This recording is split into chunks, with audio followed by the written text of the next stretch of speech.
Hello बेटे, किवें हो तुसीं सारे? ठीक हो ना? मैं तुहाडी रेनू मैम बेटे ते तुहाडा वैलकम करदी हाँ अपने चैनल क्वालिटी एजुकेशन मोगा ते। बेटे अज मैं तुहानूं एक बहुत ही इंपॉर्टेंट इनफॉर्मेशन देन आई हाँ, मतलब that is you can say that कि तुहानूं सियाणा बनाउण दे लई बहुत ज़्यादा जरूरी इनफॉर्मेशन हैगी आ। की इनफॉर्मेशन है बेटे? मेरा अज दा ये मैसेज वैसे तो सारे बच्चों के लिए हैगा जिहड़ी भी क्लास विच तुसीं हैगे हो, लेकिन स्पैशली मेरा मैसेज हैगा 8th 9th 10th 11th 12th वाले बच्चों लिए तो 5th जिन्हां दी बोर्ड की क्लास हुंदी आ। बेटे तुसीं ना सारे बच्चे जिन्हां दे एग्जाम्स पोस्टपोन होए या कैंसल होए, एक्चुअली कैंसल हो गए, जिन्हां बच्चों के भी एग्जाम कैंसल होए उन्हां नूं लगदा रहा कि असीं सारे ना हुण ए ग्रेड A+ दे विच पास हो जाएंगे, 90% आ जाएंगे या 80% आ जाएंगे। बेटे इस तरह नहीं होने जा रहा। मैं तुहानूं दस दिंदी हाँ, तुहानूं मैं लास्ट ईयर भी पूरा कोविड वाले टाइम 'च कहती रही सी कि जिहड़े तुहाडे इस वारी स्कोर्स बनने हैगे है, मार्क्स तुहाडे आउणगे, अगर कोई प्रॉब्लम आउंदी आ, फाइनल एग्जाम्स नहीं हुंदे या कुछ भी ऐसा हुंदा तो तुहाडा कंटीन्यूस प्रोसैस है ना जिहड़ा तुहाडा तुसीं फर्स्ट मंथ तो लैके पिछले अप्रैल तो लैके लास्ट तक जो स्टडी कीती आ उहदे अकॉर्डिंग ही चलेगा। तो बेटे मैं तुहानूं दसना चाहती हाँ कि 10th 12th दे क्योंकि पेपर जिहड़े आ कैंसल होए आ तां उहनां दा रिजल्ट किस तरह आउण जा रहा। ये मेरा मैसेज उन्हां बच्चों लिए भी आ जिन्हां दे बोर्ड सीगे, ये मेरा मैसेज उन्हां बच्चों लिए भी आ जिन्हां दे बोर्ड्स हुण होने हैं, तो जिहड़ियां स्कूल दियां क्लासिस आ उन्हां ते तां अल्टीमेटली ये चीज़ अप्लाई होएगी ही होएगी।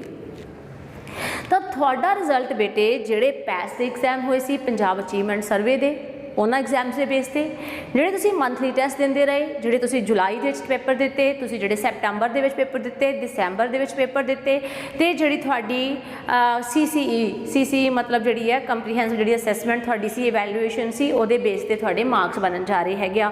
हुण तुहाडे विचों कई बच्चे ऐसे रहे सी जिहड़े कि सारा साल तां पढ़दे नहीं रहे, कहना नहीं मन्निया हैगा, स्कूल नहीं आए हैगे जदों अक्तूबर च स्कूल लगने स्टार्ट होए, या फिर उन्होंने दिसंबर के एग्जाम नहीं दिते या सैप्टंबर के एग्जाम नहीं दिते। वो सोचते रहे कोई गल नहीं, फिर की हो गया, नहीं पेपर दिते तो फाइनल एग्जाम बैठ जाएंगे, पास तो हो जाएंगे, कोविड वाला टाइम है। लेकिन इस तरह नहीं होने जा रहा। जिहड़े तुहाडे प्री बोर्ड वाले एग्जाम सी वो भी मार्क्स जिहड़े हैगे आ लगने हैगे आ, जिहड़े तुहाडे अगस्त सैप्टंबर वाले पेपर होए सी उन्हां मार्क्स की एवरेज भी जानी हैगी आ, पैस वाले मार्क्स की एवरेज भी जानी आ, तुहाडी अटेंडेंस किस तरीके की रही सी उन्हां बेसिस ते ही तुहाडे मार्क्स बेटे लगने जा रहे आ। तां मेरी तुहानूं ये एडवाइस है कि हजे भी जड़े डुले बेरां दा कुछ नहीं बिगड़िया, हजे भी बेटे संभल जो, हजे भी सियाने बन जो, जड़े हुण भी तुसीं जिहड़ियां क्लासिस दे विच प्रमोट होए हो, टाइम हजे भी औखा ही आ, क्राइसिस हजे भी चल रहा, कोविड हजे भी गया नहीं है, स्कूल हजे भी खुले नहीं है। तो जिवें अपने फर्स्ट मंथ के एग्जाम्स हुण हो चुके हैं, मंथली टैसट हो गया, तो यही चीज़ां जिहड़ियां चलदियां रहनियां ने। तुहानूं वार-वार मैं वार्न कर रही सी, वार-वार तुहानूं दस रही सी कि ये मार्क्स जुड़ के ही तुहाडा फाइनल रिजल्ट तैयार होना है बेटे। हुण तुहाडी परसेंटेज ये ना सोचो कि सारियां दी परसेंटेज सेम आ जूगी, नॉट एट ऑल।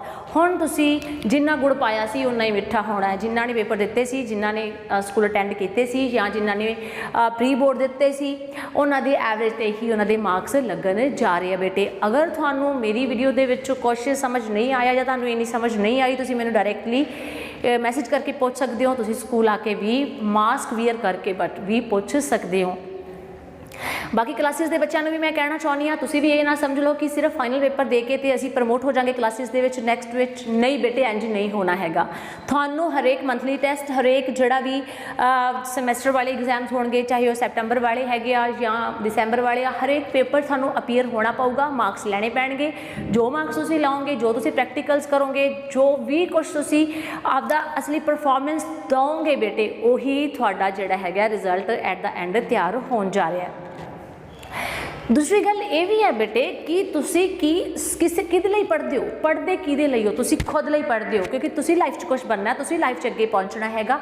कल्ले डिग्री होल्डर्स बन के की करोगे जे हाथ में डिग्री तो हैगी है कि 10th पासड है, 12th पासड है, लेकिन आउंदा जांदा कुछ ना होया तो तुसी फिर कित्थों दे क्वालीफाइड या एजुकेटेड हो गए। इस करके जो तुसी पढ़ना है, मैं अज गुस्से च भी है, मैं तुहानूं दस दिंदी हैगी हाँ, वैसे मैं हस के ही गल करदी हां जदों करदी हां, लेकिन मैं गुस्से हां तुहाडे नाल क्योंकि तुहाडे विचों मेजोरिटी ऑफ द स्टूडेंट जिहड़े आ उन्होंने स्टडी नूं बस इंज ही समझ लिया होया। की फर्क पैंदा है पढ़ीए, की फर्क पैंदा ना पढ़ीए, की फर्क पैंदा है, टीचर्स बोल रहे हैं की फर्क पैंदा है, ठीक है, WhatsApp ते ये किहड़ा घरे कि कुछ कह देणगे, की फर्क पैंदा है। की तुसीं मेरे लिए पढ़ रहे हो?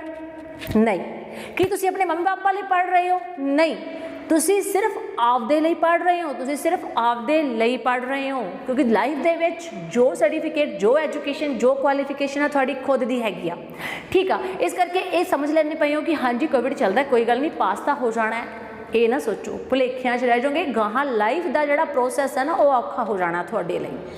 ਇਸ ਕਰਕੇ ਤੁਸੀਂ ਆਪਦੇ ਲਈ ਪੜ੍ਹ ਰਹੇ ਹੋ, ਸਵਾਰੀ ਆਪਦੇ ਸਮਾਨ ਦੀ ਖੁਦ ਜ਼ਿੰਮੇਵਾਰ ਹੈਗੀ ਹੈ। ਤੁਸੀਂ ਪੜ੍ਹਨਾ ਹੈ, ਤੁਸੀਂ ਨਹੀਂ ਪੜ੍ਹਨਾ, ਤੁਹਾਨੂੰ ਪਤਾ ਹੋਣਾ ਚਾਹੀਦਾ ਇਸ ਗੱਲ ਦਾ।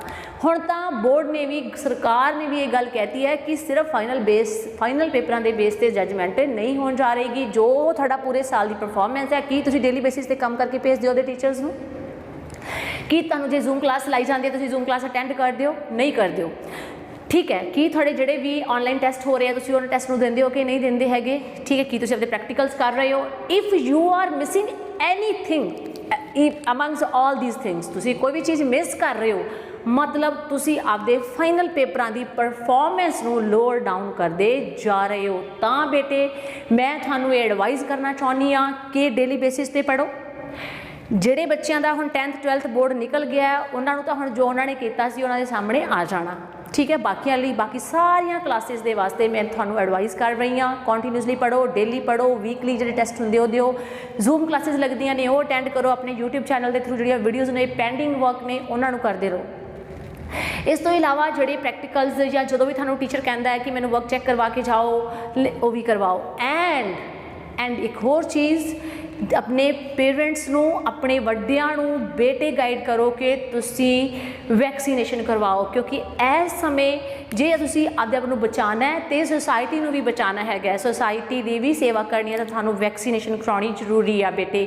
ਹੁਣ ਤਾਂ 18 ਸਾਲ ਤੋਂ ਉੱਪਰ ਦੇ ਸਾਰੇ ਹੀ ਜਿੰਨੇ ਵੀ ਅਡਲਟਸ ਹੈਗੇ ਆ ਸਭ ਨੂੰ ਵੈਕਸੀਨੇਸ਼ਨ ਹੋਣੀ ਸ਼ੁਰੂ ਹੋ ਚੁੱਕੀ ਆ। ਇਸ ਕਰਕੇ ਤੁਸੀਂ ਇਸ ਚੀਜ਼ ਨੂੰ ਵੀ ਮਿਸ ਨਹੀਂ ਕਰਨਾ। ਤੇ ਦੂਸਰਾ ਨਹੀਂ ਮਿਸ ਕਰਨਾ, ਜਿਹੜੀ ਮੈਂ ਗੱਲ ਕਹੀ ਹੈ ਕਿ ਤੁਹਾਡੇ ਰਿਜ਼ਲਟਸ ਕਿਵੇਂ ਬਣਨ ਜਾ ਰਹੇ ਆ, ਕੰਟੀਨਿਊਸ ਪ੍ਰੋਸੈਸ ਹੈ ਇਹ, ਕੰਪਰੀਹੈਂਸਿਵ ਪ੍ਰੋਸੈਸ ਹੈ। ਲਗਾਤਾਰ ਜੋ ਤੁਸੀਂ ਕੰਮ ਕਰ ਰਹੇ ਹੋ ਉਹਨਾਂ ਦੇ ਜੋੜ ਹੋਣੇ ਨੇ, ਉਹਨਾਂ ਦੀਆਂ ਐਵਰੇਜਿਸ ਨਿਕਲਣੀਆਂ ਤਾਂ ਤੁਹਾਡੇ ਮਾਰਕਸ ਆਉਣੇ ਨੇ। ਐਵੇਂ ਨਾ ਸੋਚੋ ਫਾਈਨਲ ਪੇਪਰ 'ਚ ਬੈਠ ਕੇ ਕੋਵਿਡ ਹੈਗਾ ਪਾਸ ਹੋ ਜਾਵਾਂਗੇ, ਕੋਵਿਡ ਅੱਜ ਹੈਗਾ ਕੱਲ੍ਹ ਨੂੰ ਚਲਾ ਜਾਊਗਾ, ਲੇਕਿਨ ਨੌਲੇਜ ਜਿਹੜੀ ਹੈ ਤੁਹਾਡੀ ਉਹ ਤੁਹਾਨੂੰ ਕਿਤੇ ਨਾ ਕਿਤੇ ਜਾ ਕੇ ਤੁਹਾਨੂੰ ਪਤਾ ਚੱਲ ਜੂਗਾ ਕਿ ਜਿਹੜਾ ਅਸੀਂ ਇਹਨਾਂ 2 ਸਾਲਾਂ 'ਚ ਮਿਸ ਕੀਤਾ ਹੈਗਾ, ਸਾਨੂੰ ਜ਼ਿੰਦਗੀ ਦੇ ਵਿੱਚ ਇਹਨੇ ਕਿੰਨੀਆਂ ਠੋਕਰਾਂ ਖਵਾਈਆਂ ਨੇ।